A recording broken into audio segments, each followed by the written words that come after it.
मजीद वल फुरकानिल हमीद।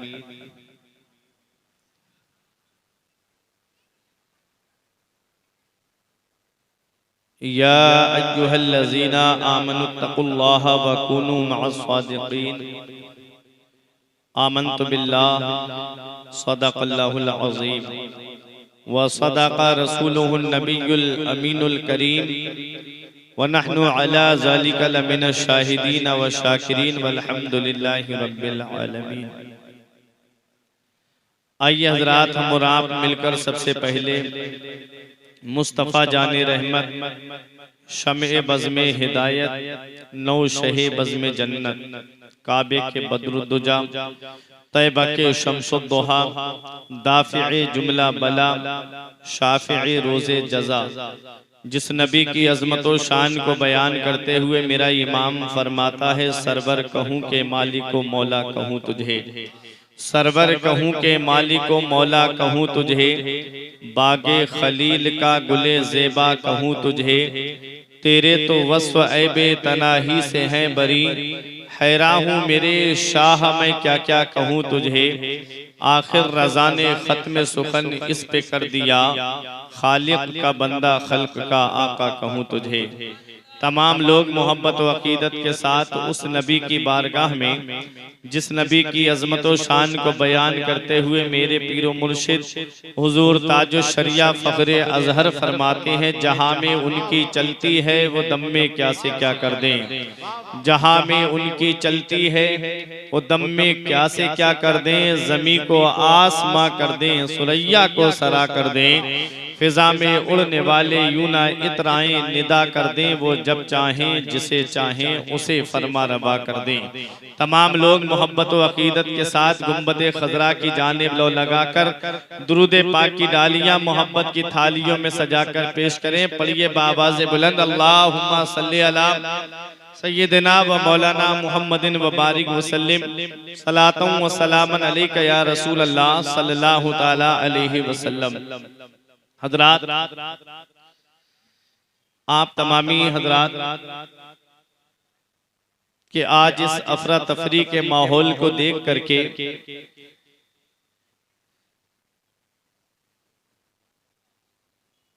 कुछ अफसोस भी हो रहा है, और मैं ये भी सोच रहा हूं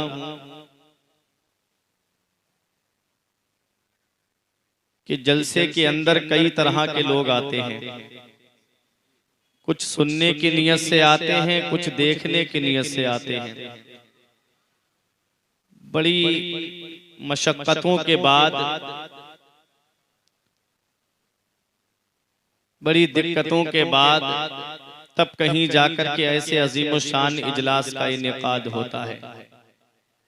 आपको यकीन ना हो तो आप एक बार खुद जिम्मेदारी लेकर के देख लीजिए, एक जलसे की जो 239 रुपए का रिचार्ज जो 241 रुपए में पड़ता है, जीएसटी लगा के वो खत्म हो जाएगा, कान में दर्द होने लगेगा, तब भी आप इतने उलमा और शोरा को जमा नहीं कर सकते। ये मोहब्बतें हैं हजरत अल्लामा मौलाना मोहम्मद अली मिसबाही साहिब किबला की, अहमद मिसबाही साहिब किबला की, और इनके भाई और इनके भतीजे, इनकी औलाद, कि जिसने इतना बेहतरीन इजलास का इनेकाद किया और बाहर से उलमाए किराम और शोराए इस्लाम को मदऊ किया, जो आपको बड़ी आसानी से सुनने के लिए मिल गए।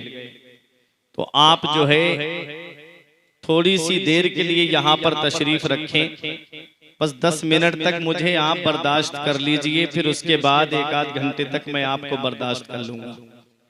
10 मिनट तक तो झेल लेंगे। जो लोग खड़े हैं, बस थोड़ी सी गुजारिश करूंगा, मैं बरेली शरीफ से इतना लंबा सफर करके आपके यहाँ पर आ गया,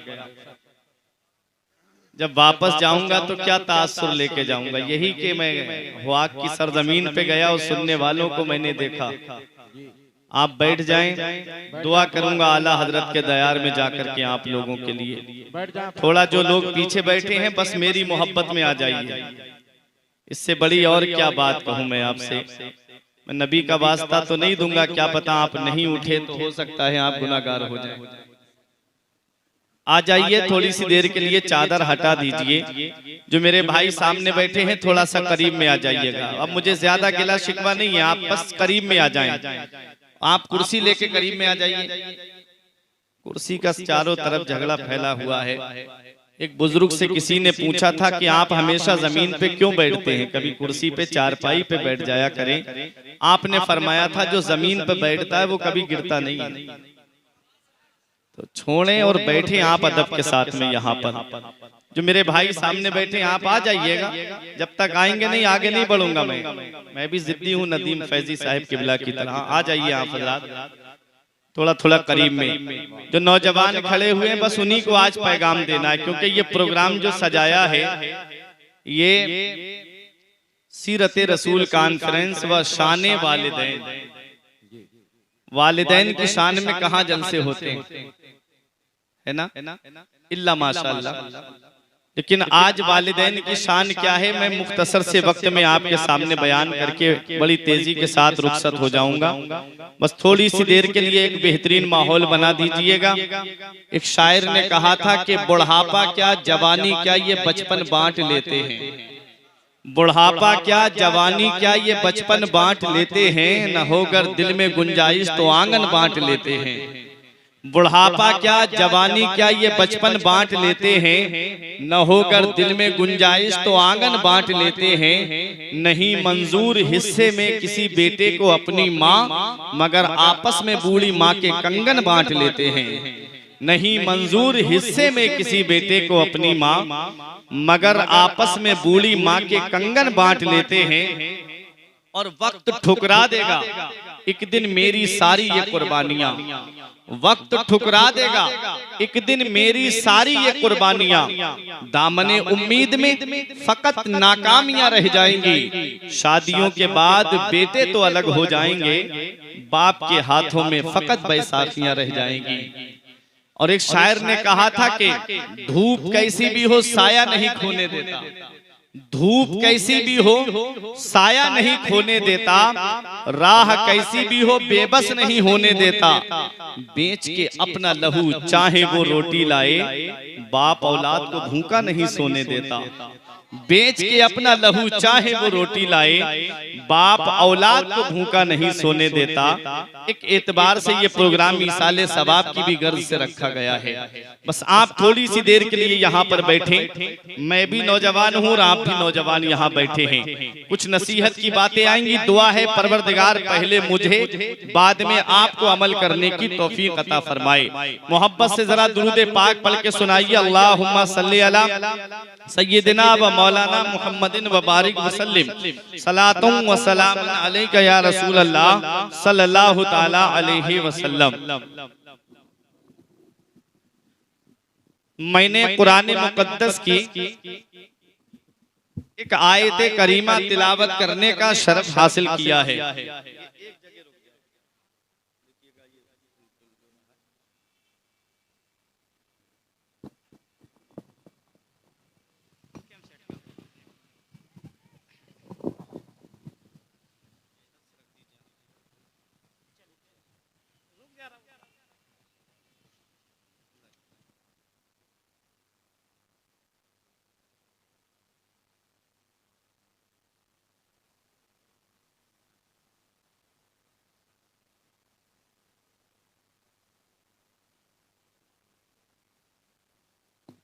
पढ़े दुरूद पाक। अल्लाहुम्मा सल्ली अला सय्यिदिना व मौलाना मुहम्मदिन व बारिक वसल्लिम सलातुं व सलामन अलैका या रसूल अल्लाह सल्लल्लाहु ताला अलैहि वसल्लम।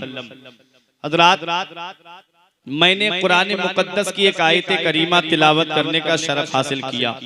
परवरदिगार आलम कुरान मजीद में इरशाद फरमाता है, या अय्युहल्लज़ीना आमनू, ऐ ईमान वालो, इत्तकुल्लाह, अल्लाह से डरो, वकूनू मअ सादिकीन, और सच्चों के साथ हो जाओ। आज मेरी तकरीर का जो महवर है वो इत्तकुल्लाह, अल्लाह से डरो। मैं आपसे पूछना चाहता हूँ, अल्लाह तबारक व तआला कुरान मजीद में इरशाद फरमाता है अल्लाह से डरो। आज क्या हम सही माना में अल्लाह से डर रहे हैं? क्या आज हम अपने रब से डर रहे हैं? अगर हम अपने रब से डरते होते तो हमारी मस्जिदें सूनी नजर नहीं आती। आज हम अपने रब से डर रहे होते तो हमारे मदरसे सूने नजर नहीं आते। आज हम अपने रब से डर रहे होते तो हमारा लिबास इस्लामी होता। आज हम अपने रब से डर रहे होते तो हमारे चेहरे इस्लामी होते। आज हम अपने रब से डर रहे होते तो हमारे घर का माहौल इस्लामी होता। आज हम अपने रब से डर रहे होते तो आज हमारा कल्चर इस्लामी होता। सिर्फ हम जुबान से दावा करते हैं। अरे वो कौम जो दावा तो करती है कि नबी के नाम पे अपनी गर्दन कटा देंगे, नबी के नाम पे हम अपना सब कुछ लुटा देंगे। जो कौम 2 घंटे नबी के जिक्र की महफिल में ना बैठ सके, जो कौम 2 घंटे नबी के नाम पे जलसे में ना बैठ सके, वो क्या नबी के नाम पे गर्दन कटाएगी? सिर्फ झूठा दावा है, झूठी है मोहब्बत तेरी। सिर्फ जुबानी हम दावे कर रहे हैं कि हम नबी के नाम पे गर्दन कटा देंगे, हम नबी के नाम पे अपना सब कुछ लुटा देंगे। आज अभी किसी को पता चल जाए कि यहाँ पर रामगढ़ के सरजमीन पर पुलिस जो है वो बाइक की चेक इन कर रही है, तो आप अपने घर से ऐसे निकल के नहीं जाएंगे, बल्कि हेलमेट लगाएंगे, फिर उसके बाद उधर से निकलेंगे। कहीं ऐसा ना हो कि मेरी गाड़ी पकड़ ली जाए, कहीं मेरी गाड़ी का चालान न काट दिया जाए, कहीं मेरे ऊपर पेनाल्टी न डाल दी जाए, कहीं मेरे ऊपर जुर्माना न डाल दिया जाए। आज अगर पता चल जाए तो इंसान बिना हेलमेट के बाहर घर से नहीं निकलता है। अब बेटा बीड़ी पी रहा है, सामने बाप आ जाए तो बाप के सामने बेटा बीड़ी को हाथ को पीछे ले जा करके तोड़ के फेंक देगा, कहीं मेरा बाप ना देख ले, मेरे ऊपर डांट पड़ जाएगी। छोटा भाई अगर गुटखा खा रहा है, बड़ा भाई सामने आ गया तो वो डर की वजह से अपना मुंह वही बंद कर लेता है, कहीं मेरे भाई को पता ना चल जाए, कहीं ऐसा ना हो कि मेरा भाई जो है मुझको डांट करे और ज़ज्र तौबीख करे मेरा भाई मुझको। हज़रात, ये एक बंदा है जो बंदे से इतना डर रहा है, एक इंसान है जो इंसान से इतना डर रहा है। आप कभी हजारीबाग में जाएं और वहां पर बड़े हॉस्पिटल के अंदर चले जाएं या थाने वगैरह के अंदर जाके देखें या किसी बड़े आदमी के ऑफिस में जाकर के देखें, कोई पान खा रहा है, कोई गुटखा खा रहा है, आप अंदर ऑफिस में सीसीटीवी कैमरा लगा हुआ है, आप वहां पर थूकते नहीं हो, आप वहां पर कुल्ली नहीं करते हो। क्यों? क्योंकि अगर नजर पड़ गई सीसीटीवी कैमरे के ऊपर तो अंदर बैठा कोई आपको देख रहा है, अंदर बैठ करके कोई आपको मुलाहिजा कर रहा है। ये एक इंसान है जो इंसान से इतना डर रहा है। मैं आपसे पूछना चाहता हूँ, हो सकता है तुम्हारा बाप तुमको ना देखे, हो सकता है तुम्हारा भाई तुमको ना देखे, हो सकता है पुलिस महकमे के लोगों की नजर तुम्हारे ऊपर ना पड़े, हो सकता है सीसीटीवी कैमरे में बैठने वाला आदमी तवज्जोही की वजह से तुमको ना देखे, लेकिन एक बात मुझे ये बता दो, ऐ नौजवानों, मैं तुमसे पूछना चाहता हूँ, इतना मुझे बताओ, क्या कभी ऐसा हो सकता है कि तुम्हारा खुदा तुम्हें ना देख रहा हो, तुम्हारा रब तुम्हें ना देख रहा हो? एक लम्हा भी आप मुझे ऐसा बता दो कि तुमको अल्लाह ना देख रहा हो। अल्लाह कुरान में फरमाता है, नहनु अक़रबु इलैहि मिन हब्लिल वरीद, हम इंसान की शहरक से भी ज्यादा करीब हैं, हम इंसान की जान से भी ज्यादा करीब हैं। वो अल्लाह जो हमारी शहरक से भी ज्यादा करीब है, आज उस रब से हम नहीं डरते, आज हम उस अल्लाह से नहीं डरते। आज इन हाथों के जरिए चैटिंग करके गुनाह के काम किए जा रहे हैं, इन निगाहों के जरिए बदनिगाही करके आज गुनाह के काम किए जा रहे हैं। आज हम अपने रब से नहीं डर रहे हैं। आओ जरा अपनी जिंदगी का जायजा लो। हमारे पास तो कोई ऐसी नेकी नहीं, हमारे पास तो कोई ऐसा अमल नहीं जिस पे हम सीना तान के ये कह दे कि हम जन्नत में चले जाएंगे। अल्लाह कुरान में फरमाता है, अम हसिबतुम अन तदखुलुल जन्नता, क्या तुम ये गुमान करे बैठे हो कि तुमको जन्नत इतनी आसानी से मिल जाएगी? जन्नत इतनी आसानी से मिलने वाली नहीं है। वो जिनको नबी ने दुनिया में जन्नती होने की बशारत दी, वो जिनको नबी ने दुनिया में जन्नती होने की खुशखबरी सुनाई है, जरा उनकी जिंदगी को उठा के देख लिया करो। वो हजरत उस्मान गनी है, जिनके बारे में तारीख में मिलता है कि जब गज़वा तबूक के मौके पर उस्मान गनी ने अपना माल खुदा की राह में खर्च किया तो नबी ने अपने हाथ उठा के दुआ की थी, ए अल्लाह, मेरा उस्मान आज के बाद जो भी करे उससे कोई मुआखजा ना हो, उससे कोई पूछगछ ना हो। अल्लाह अकबर, वो उस्मान गनी जिन्होंने बीर रोमा को खरीद करके मुसलमानों के लिए वक्फ किया था, तो नबी ने फरमाया था कौन है जो बीर रोमा को खरीद करके मुसलमानों के लिए वक्फ कर दे, अल्लाह ताला उसके नाम का महल जन्नत में बना देगा। ये वो उस्मान गनी है। आप जरा जिंदगी उठा के देखो, किसी सहाबी को ये मकाम नहीं मिला कि पैगंबर की 2 बेटियां उनके निकाह में आई हो। ये शरफ मिला है, ये मकाम मिला है, ये अजमत मिली है तो हजरत उस्मान गनी को मिली है। मेरा इमाम पुकार के कहता है नूर की सरकार से पाया दुशाला नूर का, नूर की सरकार से पाया दुशाला नूर का, हो मुबारक तुमको जुन्नूरैन जोड़ा नूर का। हजरत उस्मान सीरत मुस्तफा कॉन्फ्रेंस हजरत मुफ्ती फुरकान मंजरी साहब क़िबला बरेली शरीफ। वो हजरत उस्मान गनी जब कब्रिस्तान के करीब से गुजरते तो इतना रोते कि आंखों से आंसू दाढ़ी तर कर देते, फिर आंसू जमीन पे टपकने लगते। देखने वाले देख के कहते ऐ उस्मान गनी आप तो बख्शे बख्शाए हो, आपको तो नबी ने दुनिया में जन्नती होने की बशारत अता फरमाई है, आप इतना क्यों रोते हो? तो उस्मान गनी कहते हैं ये कब्र दुनिया की मंजिलों में सबसे आखिरी मंजिल है और आखिरत की मंजिलों में सबसे पहली मंजिल है। अगर इंसान इस कब्र के सवालों के जवाब में पास हो गया तो आगे उसके लिए आसानियां हैं, और अगर कब्र के सवालों के जवाब में फंस गया तो आगे उसके लिए बड़ी परेशानियों का सामना है। मेरा इमाम कहता है उनको रहम आए तो आए वरना, उनको रहम आए तो आए वरना, वो कड़ी मार है क्या होना है, छुप के लोगों से किए जिसके गुनाह वो खबरदार है क्या होना है। आज कब्रिस्तान के अंदर हम जाएं, वहां पर हंसी मजाक, वहां पर ठट्टेबाजी, वहां पर जुएबाजी, आज दुनिया का माहौल कैसा होता जा रहा है हम इबरत हासिल नहीं करते। आज जिनकी बरसी के ईसाले सवाब के लिए तुम यहाँ पर जमा हुए हो, एक दिन आएगा कि हमारे लिए भी लोग ऐसे ही जमा होंगे। जनाजा रहबरी करता है पीछे चलने वालों की, दिखाता है उन्हें रास्ता जो रास्ता भूल बैठे हैं। कभी याद कर लिया करो उस कब्र की काली कोठरी को, याद कर लिया करो जहाँ बाप बेटे को दफन करके चला आता है, जहाँ भाई भाई को दफन करके चला आता है, जहाँ रिश्तेदार रिश्तेदार को दफन करके चला आता है, जहाँ पड़ोसी पड़ोसी को दफन करके चला आता है। उस काली कोठरी में कौन है जो हमारे काम आता है? अरे जहाँ बाप साथ छोड़ देता है, जहाँ भाई साथ छोड़ देता है, जहाँ रिश्तेदार साथ छोड़ देते हैं, जहाँ मामू साथ छोड़ देता है, जहाँ खालू साथ छोड़ देते हैं, जहाँ फूफा साथ छोड़ देते हैं, अरे जहाँ पर औलाद साथ छोड़ देती है वहाँ कोई और नहीं, मदीने वाले मुस्तफा काम आते हैं, दोनों आलम के मालिक मुख्तार काम आते हैं। मेरा इमाम पुकार के कहता है कब्र में लहराएंगे ता हश्र चश्मे नूर के, कब्र में लहराएंगे ता हश्र चश्मे नूर के, जलवा फरमा होगी जब तलअत रसूलुल्लाह। उस नबी से लो लगाओ, उस नबी से सच्ची मोहब्बत करो। ये दुनिया किसी के साथ नहीं रही, ये उलमाए किराम जानते हैं, सब मेरे सर का ताज है। शेख सादी फरमाते हैं गुलिस्तान में जहां ए बिरादर नुमानत बकस, दिल अंदर जहां आफरी बंदोबस्त, मकुन तकिया पर मुल्क दुनिया पुष्ट के 20 यार कश चूतू परवरदो कुश्त, चू आहेंगे रफ्तन कुनत जाने पाक, चे बर तख्त मुर्दन चे बर रूए खाक। शेख सादी फरमाते हैं भाई ये दुनिया किसी के साथ नहीं रही, दुनिया के बनाने वाले अल्लाह से दिल लगा। दुनिया की मोहब्बत में है बदनामियां बहुत, अल्लाह की मोहब्बत में कोई बदनाम नहीं होता।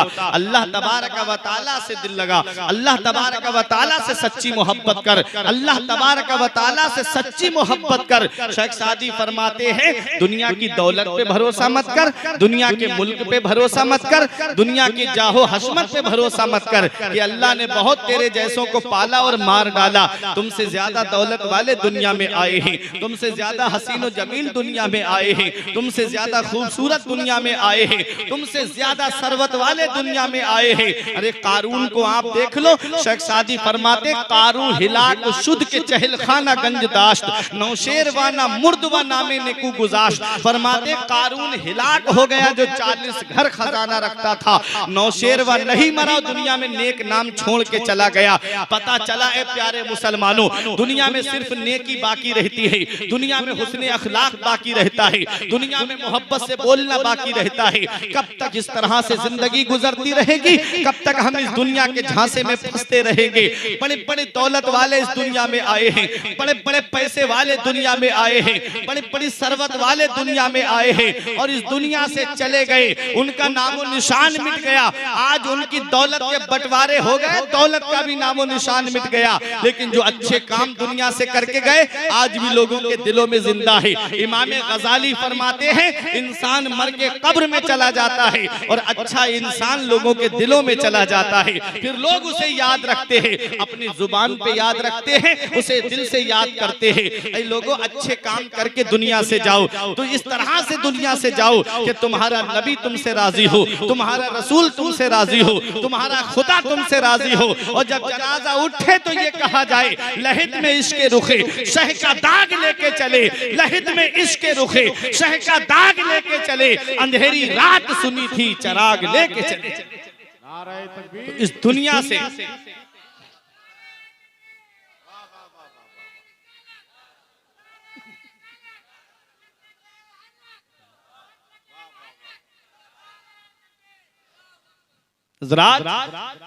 तो अपनी जिंदगी को इस तरह से गुजारो कि तुम्हारा रब तुमसे राजी हो, तुम्हारा रसूल तुमसे राजी हो। अभी चंद दिनों पहले तुमने देखा नहीं इंसान कैसा बेबस हो गया था।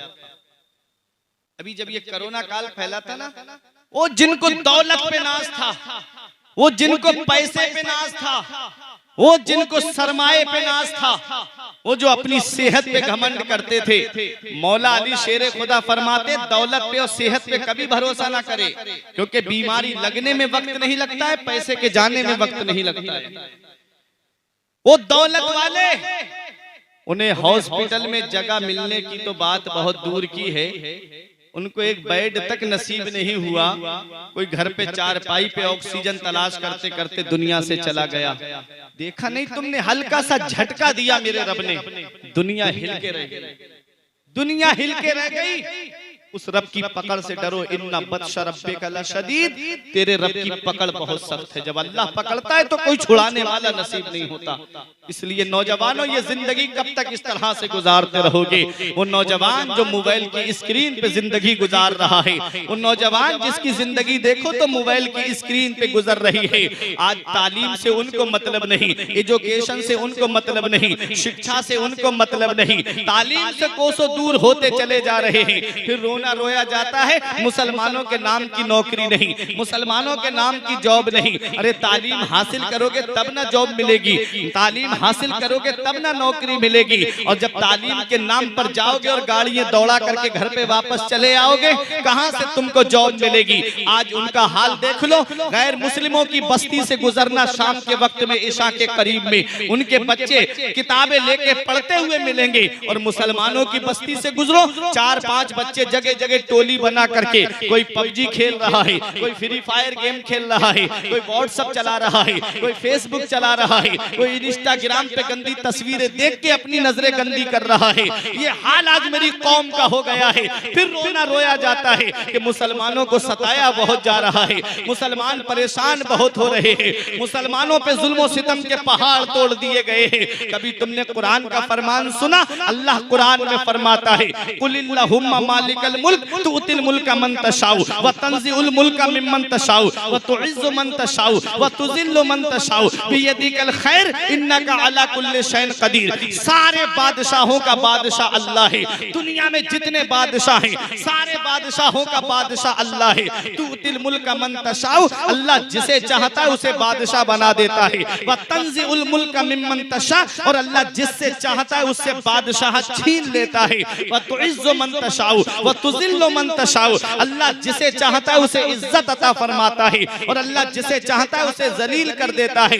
सब अल्लाह के दस्ते कुदरत में है। सारे बादशाहों का बादशाह अल्लाह है। फिरौन को भी अल्लाह ने पैदा किया, नमरूद को भी अल्लाह ने पैदा किया, शद्दाद को भी अल्लाह ने पैदा किया, कारून को भी अल्लाह ने पैदा किया, हामान को भी अल्लाह ने पैदा किया, अबू जहल को भी अल्लाह ने पैदा किया, अबू लहब को भी अल्लाह ने पैदा किया, उतबा शैबा को भी अल्लाह ने पैदा किया, यजीद को भी अल्लाह ने पैदा किया है। लेकिन तारीख उठा करके देख लो, जब इंसान बंदा बनने के बजाय जब अपने आप को बर्तर समझने लगता है तो अंजाम क्या होता है? जब इंसान खुदा को भूल जाता है और जब खुद खुदाई का दावा करता है तो अंजाम उठा करके देख लो। फिरौन को दरियाए कुलजुम में डिबो के मार दिया, नमरूद को लंगड़े मच्छर से मरवा दिया, और देखो शद्दाद अपनी बनाई हुई मसनूई जन्नत तक न देख सका, कारून अपने खजाने के साथ जमीन के अंदर धंसा दिया गया। तारीख उठा के देखो, अबू जहल को छोटे छोटे बच्चों ने मारा, और तारीख उठा के देखो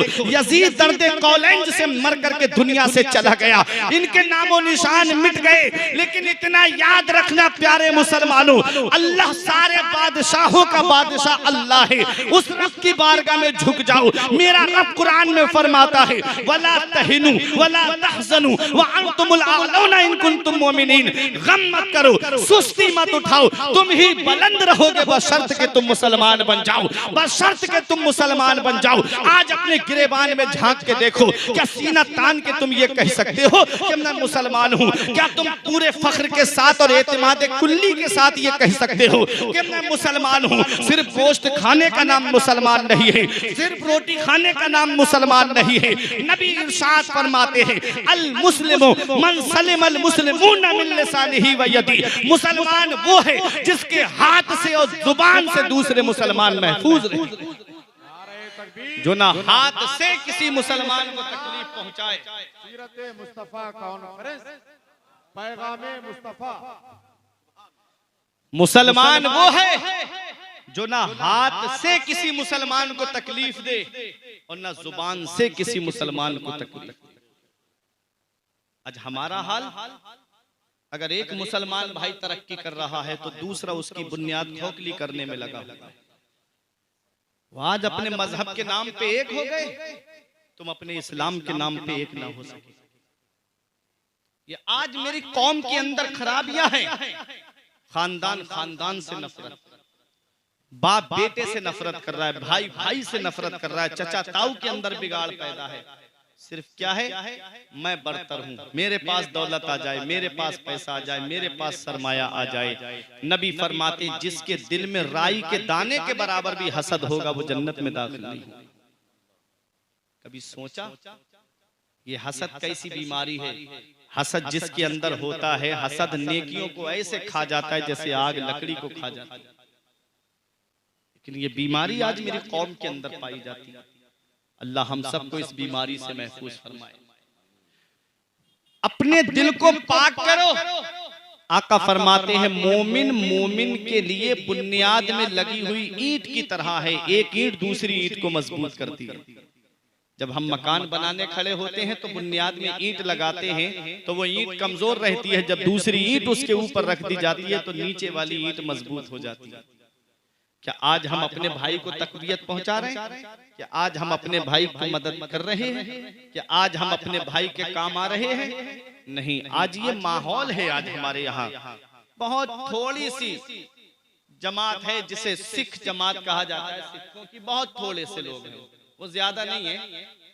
मुसलमानों के एतबार से, गैर मुस्लिमों के एतबार से बहुत थोड़े वो पाए जाते हैं, लेकिन उनके अंदर ऐसा इत्तेहाद है ना, ऐसा इत्तेहाद है। कभी आपने किसी सिख को भीख मांगते हुए नहीं देखा होगा, सिख को भीख मांगते हुए नहीं देखा होगा। एक जगह की बात है, एक जगह सिख भीख मांग रहा था तो दूसरे ने देखा तो उसको बिठा के ले गया जहां पर सिखों की मार्केट थी, दुकान थी। एक दुकान पे बिठाया और उसके एक हाथ मारा और मारने के बाद कहा क्या हमारा नाम डिबोरा है? उसने 2-3 लोगों को बुलाया और बुलाने के बाद उन्होंने पैसा जमा किया, इकट्ठा किया और उसको दे दिया। कहा कारोबार शुरू कर देना, रक्षा लेके चला लेना, लेकिन भीख मत मांगना। कैसा इत्तेहाद है उनके दरमियान। आज हमारे पड़ोस में हमारा मुसलमान भाई परेशान हाल है, लेकिन मैं आराम से हूँ, वो परेशान है तो होने दो। मैं सुकून में हूँ, वो परेशान है तो होने दो। क्या आज हम एक दूसरे के काम आ रहे हैं? क्या आज हम एक दूसरे की मदद कर रहे हैं? सिर्फ दावा है कि हम मुसलमान हैं, सिर्फ दावा करते हैं कि हम मुसलमान हैं। अल्लाह सही माना में हमको मुसलमान बना दे। जो सही माना में वाकई जो मुसलमान थे उनकी शान देख लो। जंगे बदर के मौके पे अगर एक खजूर किसी के पास थी तो उसने उस खजूर को 2 हिस्सों में तकसीम किया, आधी खुद खाई और आधी अपने दूसरे भाई को खिला दी, और खजूर की गुठली पे नमक लगा करके सहरी कर ली। ये शान थी उन मुसलमानों की। वो 313 थे तो लरसता था जमाना, वो 313 थे तो लरसता था जमाना। आज तुम करोड़ों हो तो करते हो गुलामी। क्या हाल है? वो 313 थे प्यारे मुसलमानों, लेकिन उनके अंदर जो था सबसे ज्यादा वो अपने नबी से मोहब्बत करते थे। वो कहते थे कि नबी से जो हो बेगाना उसे दिल से जुदा कर दें, नबी से जो हो बेगाना उसे दिल से जुदा कर दें। अल्लाह अकबर। ताजुश शरिया ने उनके अकबाल को कैसे पिरोया है, नबी से जो हो बेगाना उसे दिल से जुदा कर दें, पिदर मादर बिरादर जानो माल उन पर फिदा कर दें। तो वो ऐसे मुसलमान थे, सच्ची मोहब्बत करने वाले, सच्चे माना सही माना में मुसलमान बनो। और कब्र को याद रखो, ये कब्र काली कोठरी रोजाना इंसान से पुकार के कहती है, ऐ मेरे ऊपर सीना तान के चलने वाले, ऐ मेरे ऊपर अकड़ के चलने वाले, ऐ मेरे ऊपर गाड़ियां दौड़ाने वाले, इतना याद रखना मैं कीड़े मकोड़ों का घर हूँ, इतना याद रखना मैं वहशत का घर हूँ, इतना याद रखना मैं डर का घर हूँ, इतना याद रखना कि मैं तारीकी का घर हूँ, इतना याद रखना मैं अंधेरी घर हूँ। अल्लाह अकबर। जरा सोच लिया करो, कभी आज हमारे मकान से लाइट चली जाए, अंधेरा हो जाए तो हम डरने लगते हैं। मैं खुद अपनी आप बीती आपको बताता हूँ। इशा के वक्त के करीब था, लाइट चली गई, अंधेरा हो गया, मैं डरने लगा। मैंने सोचा फुरकान तेरे माँ बाप यहाँ बैठे हैं, तेरे भाई यहाँ पर बैठे हुए हैं, अभी आवाज देगा वालिद मदद को आ जाएंगे, अभी आवाज देगा तेरे भाई मदद को आ जाएंगे। जरा सोच उस काली कोठरी को याद कर लिया कर, जहां बाप बेटे को दफन करके चला आएगा, जहां बेटा बाप को दफन करके चला आएगा, जहां भाई भाई को दफन करके चला आएगा, जहां रिश्तेदार रिश्तेदार को दफन करके चला आएगा, जहां पड़ोसी पड़ोसी को दफन करके चला आएगा। उस काली कोठरी में कौन है जो तुम्हारे काम आएगा? इसलिए अपने आमाल नामे आमाल को ऐसा तैयार कर लो कि जब जनाजा उठे तो मोहल्ले के लोग ये कह दें कि 5 वक्त की नमाज पढ़ने वाले का जनाजा जा रहा है, कुरान की तिलावत करने वाले का जनाजा जा रहा है। लोग फिल्में देख के दिल बहलाते थे, लोग गाने सुन के दिल बहलाते थे, ये कुरान की तिलावत करके दिल बहलाता था, ये उसका जनाजा जा रहा है। जब इस तरह से दुनिया से जाओगे तो यही कहा जाएगा कि बुलबुल से बहरहाल नशे मन न छूटेगा, पर के तपा के खौफ से गुलशन न छूटेगा। माहौल गर्चे अपने मुआफिक ये नहीं है सरकार, मगर आपका दामन न छूटे। नबी का दामन सच्चे दिल से पकड़ लो, सच्चे दिल से नबी का दामन पकड़ोगे, मदीने वाले मुस्तफा तुम्हारे काम आएंगे। जरा उनकी जिंदगी को देख लो जिन्हें दुनिया में नबी ने जन्नती होने की बशारत अता फरमाई है। मौला अली शेर खुदा, वो मौला अली शेर खुदा जो दामादे पैगंबर है, जो मदीने वाले मुस्तफा सल्लल्लाहु तआला अलैहि वसल्लम के चचाजाद भाई हैं, वो हजरत अली शेर खुदा जिनके बारे में नबी ने फरमाया है कि अली लोग मुख्तलिफ शाखों से हैं, मैं और अली एक शाख से हैं। वो अली शेरे खुदा जिनके बारे में नबी ने फरमाया है कि अली कसीम नारो जिनान है, अली जन्नत भी बांटेगा, अली जहन्नम भी बांटेगा। वो अली शेरे खुदा जब कब्रिस्तान से गुजर रहे थे तो आवाज लगाते हैं, ऐ कब्र वालों तुम्हारा क्या हाल है? तो एक कब्र के अंदर से आवाज आती है, अली ये न पूछो कि हमारा क्या हाल है, जरा ये तो बताओ हमने जो इतनी दौलत छोड़ी थी उस दौलत का क्या हुआ? हमने अपनी बीबी को छोड़ा था, वो हमारी बीबी कहाँ गई? हमने अपने दोस्तों को छोड़ा था, वो हमारे दोस्त कहाँ चले गए? मैंने इतना बड़ा मकान छोड़ा था, वो मेरे मकान का क्या हुआ? तो मौला अली शेर खुदा फरमाते हैं, किस दोस्त की बात कर रहे हो? वो दोस्त जिसके लिए तुमने अपने वक्त को जाये किया था। तुम्हारे मरने के बाद में चंद दिन नहीं गुजरे थे, तुम्हारे दोस्तों ने दूसरे दोस्त बना लिए और वो तुमको भूल चुके हैं। किस दोस्त की बात करते हो? बोले मेरी बीबी का क्या हुआ? कहा चंद दिन नहीं गुजरे थे। किस बीबी की बात करते हो? चंद दिन नहीं गुजरे थे, उसने दूसरा निकाह कर लिया, वो दूसरे शौहर के साथ में बड़े खुश रह रही है। कहा मैंने जो दौलत छोड़ी थी उस दौलत का क्या हुआ? कहा किस दौलत की बात करते हो? तुम्हारे मरने के बाद में उस दौलत का बंटवारा होने लगा था, उस दौलत के हिस्से होने लगे थे और वो दौलत बट करके अलग अलग तकसीम होकर के हिस्से में चली गई। कहा मैंने मकान छोड़ा था, उस मकान का क्या हुआ? बोले किस मकान की बात कर रहे हो? उस मकान को बंटवारे में तोड़ दिया गया और लोगों ने एक दूसरे के गिरेबान पकड़ लिए और आपस में एक दूसरे को जख्मी कर दिया है। किस मकान की बात करते हो? इंसान पूरी जिंदगी मेहनत करता है कि मेरा नाम ऊंचा हो जाए, मेरा लिबास अच्छा हो जाए, मेरा मकान अच्छा हो जाए। इतना याद रखना हुआ के जिंदा दिल मुसलमानों, मरने के बाद अल्लाह यही तीन चीजें सबसे पहले बदल देता है। नाम मरहूम और लिबास कफन बना देता है और घर जो है वो उसका कब्र बना देता है। इंसान पूरी जिंदगी जिस लिबास के लिए मेहनत करता रहा, इंसान पूरी जिंदगी नाम के लिए मेहनत करता रहा कि मेरा नाम ऊंचा हो जाए, मेरा लिबास अच्छा हो जाए, मेरा घर अच्छा हो जाए। कीमती जिंदगी इंसान ने मकान की नजर कर दी, नमाजों से दूर रहा, रोजों से दूर रहा, बस पैसा कमाना है, चाहे सऊदीया जाके पैसा कमाना पड़े, मुझे पैसा कमाना है, बस मुझे पैसा ला करके जमा करना है। रूह ने जब बदन से निकली वो दौलत कूद के दूसरे की झोली में चली गई। अब वो दौलत उसके काम नहीं आई है। इतना याद रखना प्यारे मुसलमानों, इस जिंदगी को इस हाल में गुजार करके जाना, इस तरह से गुजार करके जाना और मरने से पहले अपनी औलाद को इस लायक बना करके जाना। उनको या तो हाफिज बना के जाना या आलिम बना करके जाना, क्योंकि औलाद जब हाफिज या आलिम होगी तो बंटवारे की लड़ाई नहीं करेगी बल्कि कुरान पढ़ करके ईसाले सवाब करती नजर आएगी। इसलिए औलाद को दीन की तालीम दे के जाना, औलाद को अपने मजहब की तालीम दे करके जाना। ऐ प्यारे मुसलमानों, जरा जिंदगी का जायजा लो। अब मैं आपको बताना चाहता हूँ, आज हमारे पास तो कोई ऐसी नेकी नहीं जिस पर हम फख्र के साथ ये कहें कि मेरे पास ये नेकी है जो मुझे बख्शवा लेगी। लेकिन आओ जरा उनकी जिंदगी को देखो जिन्हें दुनिया वाले कुतुब रब्बानी कहते हैं, जिन्हें दुनिया वाले गौसे आजम के नाम से जानते हैं। क्या उनके पास नमाजों की कमी है? क्या उनके पास रोजों की कमी है? क्या उनके पास हज और ज़कात के सवाब की कमी है? क्या उनके पास सदकात और खैरात की कमी है? जरा सोचो, गौसे आजम की जिंदगी को देखो। गौसे आजम के मुरीद का कहना है, मैंने खुद अपनी आंखों से देखा है, मेरे शेख ने 40 साल तक इशा के वुजू से फजर की नमाज पढ़ी है और उन्हीं 40 साल में 15 साल इस हाल में गुजारे हैं। एक पैर जमीन पे रखते, एक खड़ा कर लेते और पूरी रात कुरान की तिलावत करते और पूरी रात में एक कुरान शरीफ मुकम्मल फरमा लिया करते थे। ये जिंदगी है गौसे आजम की। आपने मदरसे में बैठ के पढ़ाया, आपने किताबें लिखी, आपने पूरे मजहब इस्लाम की तबलीग को करते रहे पूरी जिंदगी। और गौसे आजम के मदरसे से हर साल 3000 तालिबे इल्म जो है वो फारिग होते थे और आपने तकरीबन 90 साल तक दर्स व तदरीस के फराइज को अंजाम दिया है।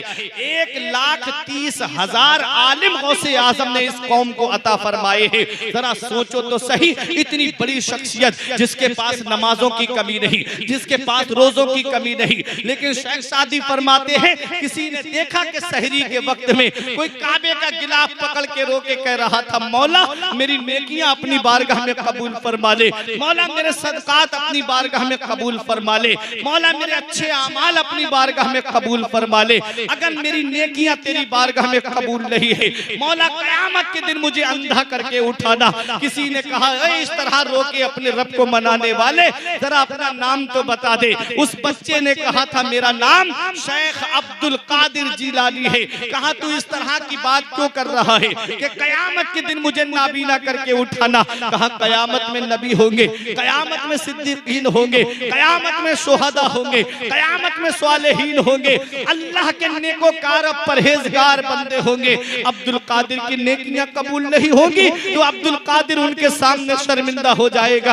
अब्दुल कादिर उनके सामने क्या मुंह दिखाएगा। अल्लाह अकबर, ये वो गौसे आजम है जिनके पास नमाजों की कमी नहीं, जिनके पास रोजों के सवाब की कमी नहीं, जिनके पास हज और ज़कात के सवाब की कमी नहीं है, फिर भी खौफ खुदा का ये आलम है कि लरसते हैं, कांपते हैं अपने रब के खौफ से। आज हमारे पास तो कोई ऐसी नेकी नहीं, फिर भी हमारी आंख से एक आंसू नहीं निकलता। पूरा कुरान सुन लेते लेकिन एक आंसू नहीं टपकता। नमाज में जाएंगे, मस्जिद में जाकर के भी हंसी मजाक और ठट्टेबाजी, इल्ला माशाअल्लाह जो है वो नमाज पढ़ते हैं, लेकिन कब तक इस तरह से जिंदगी गुजारते रहोगे। एक दिन मौत आएगी और जब मौत का फरिश्ता आ जाएगा, फिर सिवाय हसरत का हाथ मलने के कोई चीज काम आने वाली नहीं है। इस जिंदगी को गनीमत जान लो, इस जिंदगी को मौका गनीमत शुमार कर लो और अभी अपने रब की बारगाह में झुक जाओ। तुम्हारा रब तुमसे राजी हो गया, दुनिया तुम्हारा कुछ नहीं बिगाड़ पाएगी। दुनिया में भी तुम आराम से रहोगे, मरने के बाद अपनी कब्र में भी आराम से रहोगे।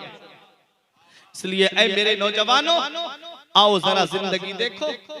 गौसे पाक रजी अल्लाह ताला अन्हु अपने रब से इतना डर रहे हैं।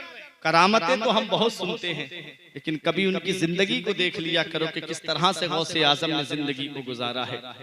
आज गौसे आजम जब इल्म हासिल करने के लिए बगदाद की इजाजत मांगते तो माँ ने कहा था, माँ की उम्र 80 साल के करीब थी और बेटा 18 साल का है। 18 साल का बेटा और 80 साल की माँ। आप सोचो, इस 80 साल में जब माँ बाप पहुंच जाते हैं तो उन्हें औलाद के सहारे की कितनी जरूरत पड़ती है, कितनी औलाद के सपोर्ट की जरूरत पड़ती है। ये तो वही जान सकते हैं ना जो बुढ़ापे की दहलीज पे कदम रख चुके हैं कि औलाद के सहारे की उनको कितनी जरूरत है। लेकिन आओ जरा देखो, ये गौसे आजम की वालिदाएं कहती हैं, बेटा तू जा, इल्म हासिल करने के लिए जा, मेरे लाल तू तालीम हासिल करने के लिए जा। गौसे आजम की वालिदा ने भेज दिया, वरना माँ के 3 एहसान ऐसे हैं, आका ने इरशाद फरमाया है कि औलाद पूरी जिंदगी माँ की खिदमत करे तब भी उन एहसानों का बदला नहीं चुका सकती। पूरी जिंदगी औलाद माँ की खिदमत करती रहे तब भी उन 3 एहसानों का बदला नहीं चुका सकती। एक सहाबी ने अपनी माँ को, माजूर माँ को अपने कांधे पे या पीठ पे सवार करके हज कराया था। आका की बारगाह में आके अर्ज किया, या रसूल अल्लाह, क्या मैंने अपनी माँ के हक अदा कर दिए? तो आका ने इरशाद फरमाया, तेरी पैदाइश के वक्त जो तेरी माँ को दर्द उठे थे, उन दर्दों में से एक दर्द का बदला भी तूने नहीं चुकाया। सोचो ये माँ क्या है, सोचो ये बाप क्या है। अभी माँ बाप जिंदा हैं, हम इनकी कदर नहीं कर रहे हैं, लेकिन जिस दिन ये साए हमारे सर से उड़ जाते ना, उस दिन हम चराग लेके भी ढूंढेंगे तो माँ बाप जैसा प्यार करने वाली शख्सियत नहीं मिलेगी, माँ बाप जैसी मोहब्बत करने वाली शख्सियत नहीं मिलेगी। उलमाए किराम फरमाते हैं, बाप आंगन में लगे हुए पेड़ की तरह है। बाप आंगन में लगे हुए पेड़ की तरह है। जब शिद्दत की गर्मी पड़ती है, जब शिद्दत की धूप पड़ती है, जब गरम गरम लू के थपेड़े होठ को खुश्क कर देते हैं, उस वक्त में सबसे बेहतर और मुनासिब साया जो है वो दरख्त का साया समझा जाता है। उलमाए किराम फरमाते हैं कि बाप आंगन में लगे हुए पेड़ की तरह है, जो खुद तो धूप में जलता रहता है लेकिन औलाद को साया देता है, औलाद को सहारा देता है। लेकिन हम इस साए की कदर नहीं करते। एक शायर ने कहा था, ऐ ज़िया माँ बाप के साए की ना कदरी ना कर, ऐ ज़िया माँ बाप के साए की ना कदरी ना कर, धूप काटेगी बहुत जब ये शजर गिर जाएगा। आज बाप क्या है हम नहीं जानते, आज माँ क्या है इसके मर्तबे को हम नहीं पहचानते। बाप से जोर से बात करना, माँ से सख्त कलामी करना।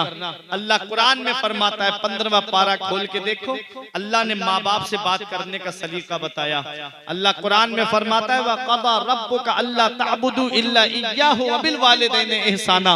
अल्लाह कुरान में फरमाता है, हुक्म दिया तेरे रब ने कि अपने रब के सिवा किसी की बंदगी ना करो, वबिल वालिदैनि इहसाना, और अपने माँ बाप के साथ भलाई करो। इस आयत में आप गौर तो करिएगा, अल्लाह की इबादत के बाद में, अल्लाह की इबादत के बाद सबसे बड़ा काम जो है, सबसे ज्यादा मकबूलियत वाला जो काम है वो माँ बाप की खिदमत करना है।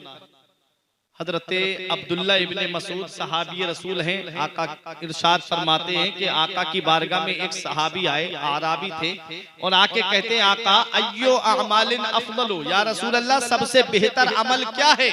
तो आका ने इरशाद फरमाया नमाज को उसके वक्त पे अदा करना, नमाज को उसके वक्त पे अदा करना। बोले आका फिर आका ने फरमाया वह बिर्रुल वालिदैन, और माँ बाप के साथ भलाई करना। कुरान में भी है कि अल्लाह की इबादत के बाद सबसे बेहतर अमल माँ बाप के साथ भलाई करना, और हदीस पाक में भी है आका फरमाते हैं कि अल्लाह की इबादत के बाद सबसे बेहतर अमल माँ बाप के साथ में हुस्न सुलूक करना है, माँ बाप के साथ में मोहब्बत से पेश आना है। आओ जरा देखो कुरान क्या कहता है। रब फरमाता है इम्मा यबलुगन्ना इंदकल किबरा अहदुहुमा औ किलाहुमा फला तकुल लहुमा उफ़्फ़िन वला तनहरहुमा वकुल लहुमा कौलन करीमा। अल्लाह कुरान में फरमाता है जब वो दोनों बुढ़ापे को पहुंच जाए या उनमें का एक बुढ़ापे को पहुंच जाए तो उनसे उफ तक ना कहो, माँ बाप से उफ तक ना कहो, और उन्हें झिड़कना नहीं, उनसे जोर से बात नहीं करना, उनसे सख्त कलामी ना करना, उनसे तेज तर्रारी से बात ना करना। वकुल्लहुमा कौलन करीमा, जब भी बोलना तो मोहब्बत के साथ में बोलना, जब भी बोलना तो प्यार के साथ में बोलना। उलमाए किराम फरमाते हैं कि औलाद को माँ बाप से ऐसे बात करनी चाहिए जैसे गुलाम अपने आका से बात करता है, जैसे एक नौकर अपने मालिक से बात करता है, जैसे गुलाम अपने आका से कलाम करता है। आज क्या हम इस बात पे अमल करते हैं? आज हमारी जिंदगी के हालात बदलते जा रहे हैं। आज ये नौजवान जिन्हें मोबाइल चलाने से फुर्सत नहीं मिलती, बाप बराबर में बैठा है, बेटा बराबर में बैठा है, घंटों गुजर जाते लेकिन बेटा है कि मोबाइल में लगा है, बाप से बात तक नहीं करता, बाप से कलाम तक नहीं करता। इतना याद रखना हर चीज तुम्हें गूगल पे नहीं मिलेगी, हर चीज तुम्हें यूट्यूब पे नहीं मिलेगी।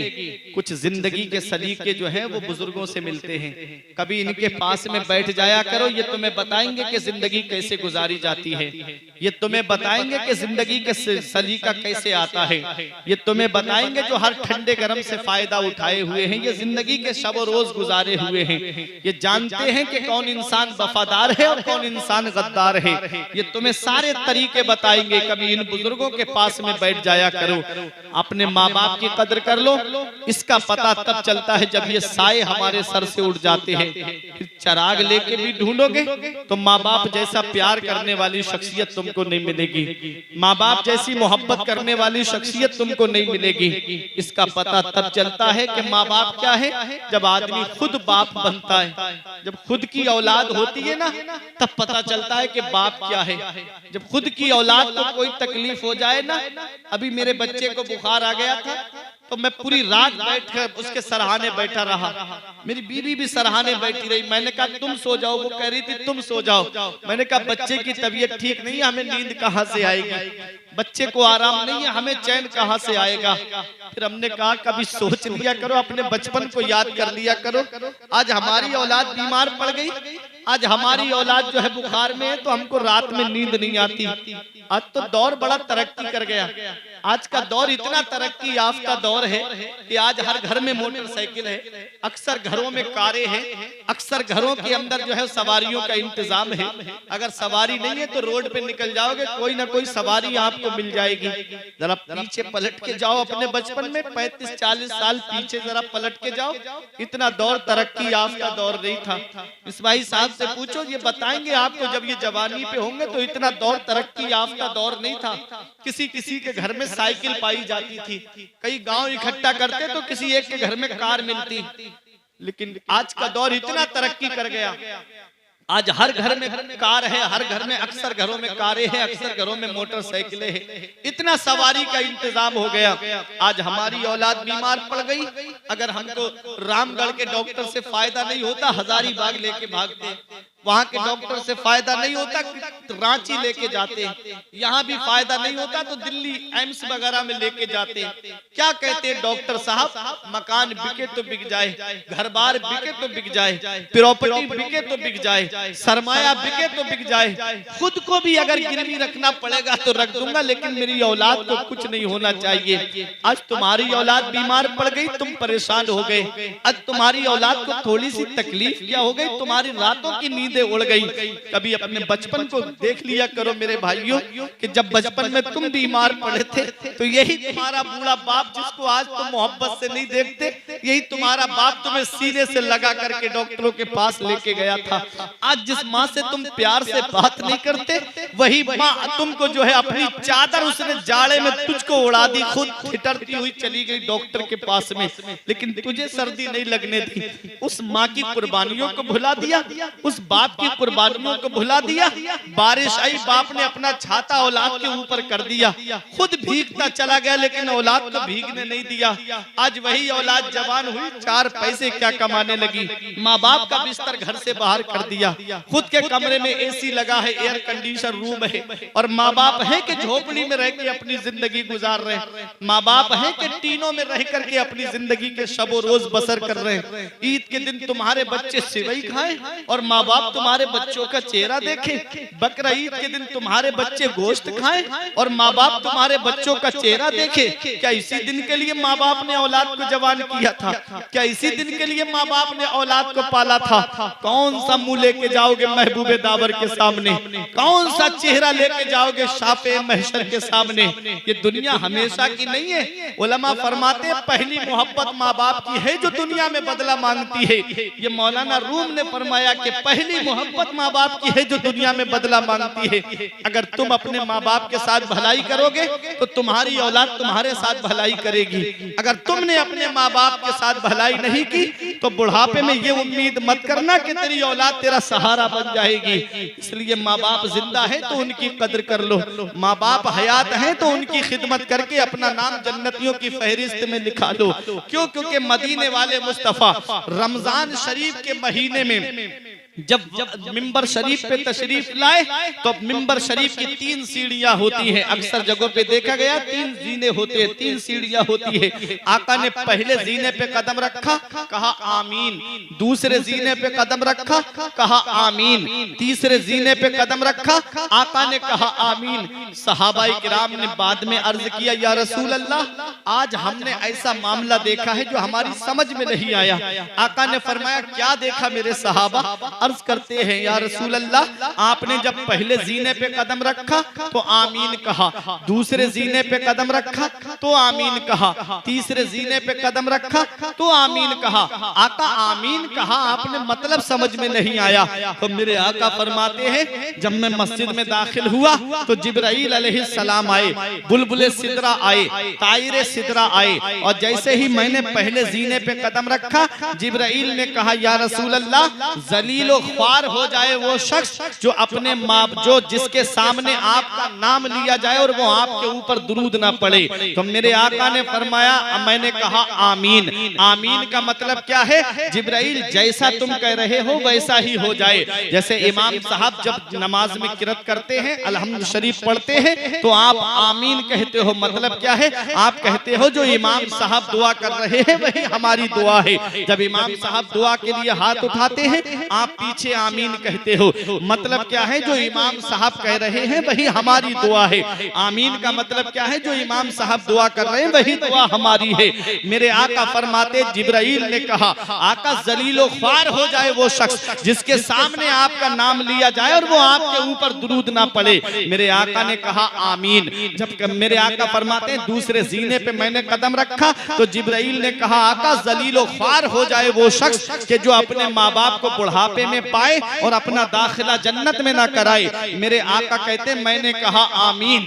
फिर मेरे आका कहते हैं, जब मैंने तीसरे जीने पे कदम रखा तो जिब्राइल ने कहा, आका जलीलो ख्वार हो जाए वो शख्स कि जो रमजान शरीफ का महीना पाए और अपनी मगफिरत ना कराए। मेरे आका कहते हैं, मैंने कहा आमीन। अब मुझे बताओ प्यारे मुसलमानों, दुआ जिब्राइल अलैहिस्सलाम कर रहे हैं और आमीन मदीने वाले मुस्तफा कह रहे हैं, तो सोचो क्या वो दुआ कबूल होने में कोई शक को शुबा है? अरे मेरे आका की दुआ की तो ये शान है। इमाम इसको मोहब्बत कहते हैं, इजाबत का सेहरा इनायत का जोड़ा, इजाबत का सेहरा इनायत का जोड़ा।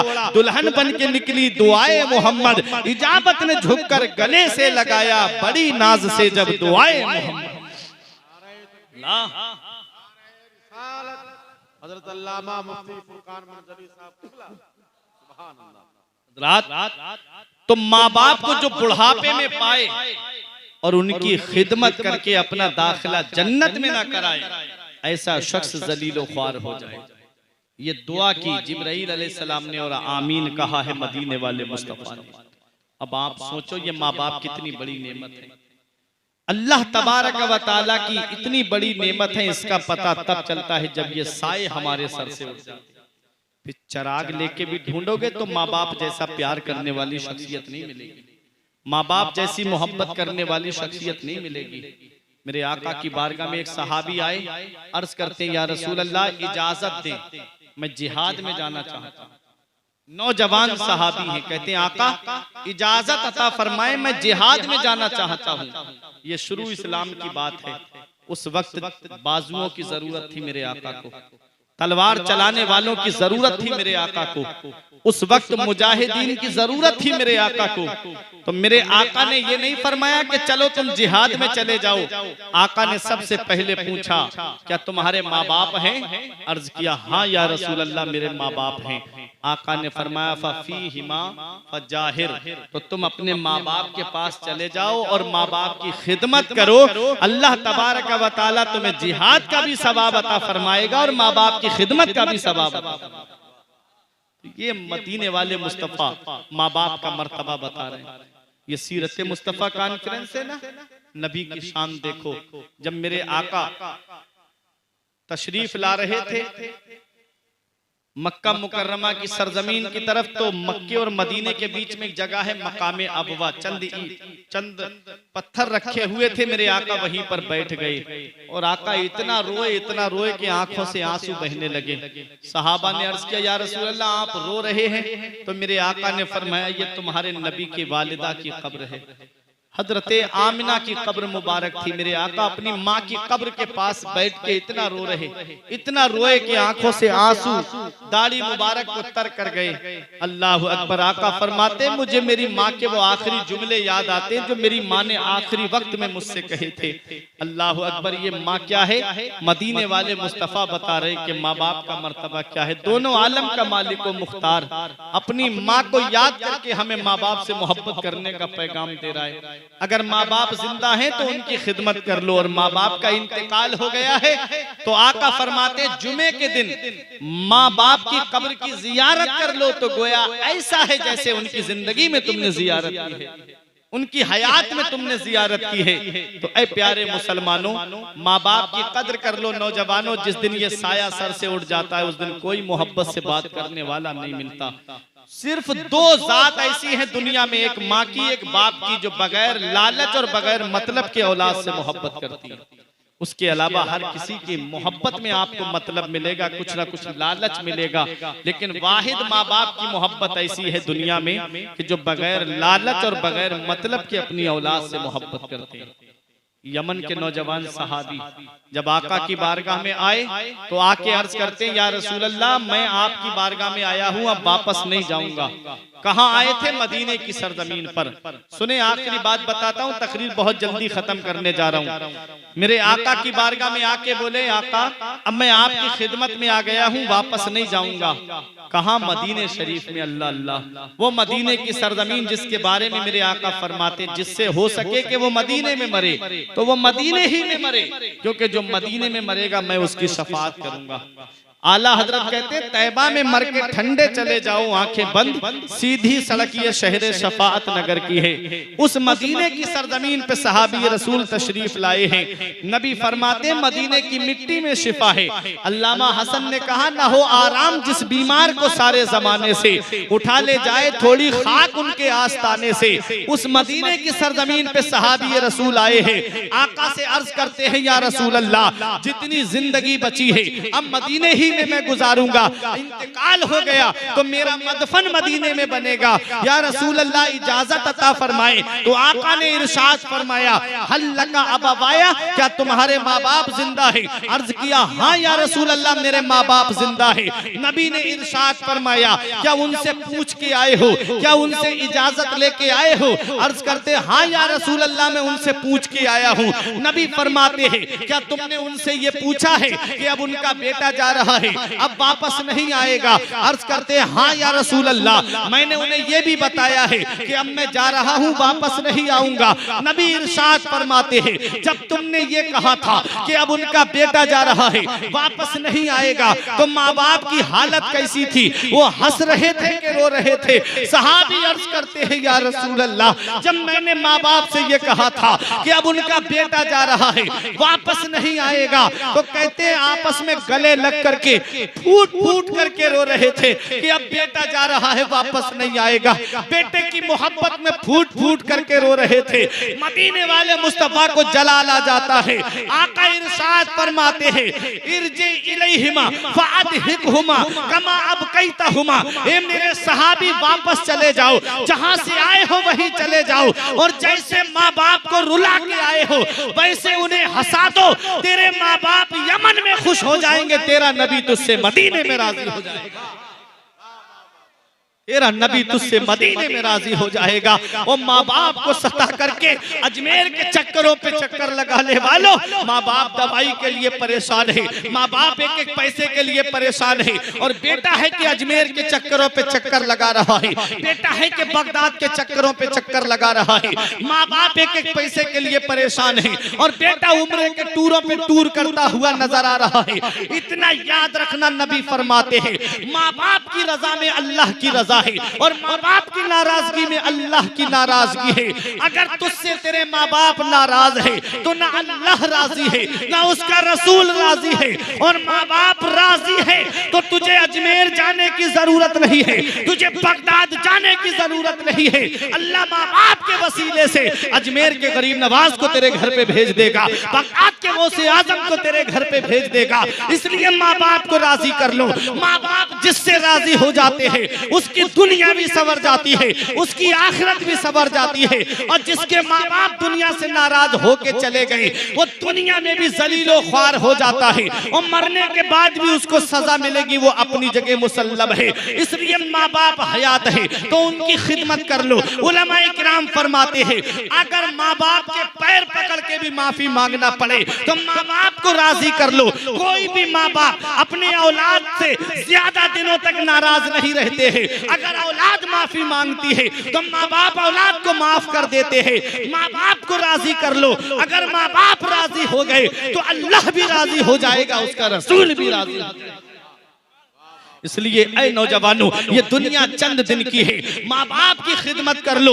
मैं जानता हूँ बाप क्या होता है, आज बाप की कदर तुम नहीं करते। कभी रोड पे निकल के देख लिया करो, रात के 3 बजे 4 बजे ये ऑटो रिक्शा लेकर के, जान हथेली पे लेकर के रोड पे ऑटो रिक्शा लेकर के जो खड़ा है वो एक बाप ही तो है, जो जानता है मुझे मेरी औलाद के लिए पैसे जमा करना है। ये कॉलेज की फीस भरने वाला ये एक बाप ही तो है, ये कोचिंग की फीस से भरने वाला ये एक बाप ही तो है, ये यूनिवर्सिटी की फीस भरने वाला ये एक बाप ही तो है। तुम तो मोबाइल घर में चला के आराम से लेटे रहते हो, वो शिद्दत की गर्मी में सर पे ईंटें रख करके 2-2 मंजिल पे चढ़ रहा है, ये एक बाप ही तो है। कभी फलों के ठेले लगे हुए देख लिया करो, शिद्दत का जाड़ा पड़ रहा है, वहां पर खड़े हो करके पूरे पूरे दिन सर्दी में फल बेच रहा है, ये एक बाप ही तो है।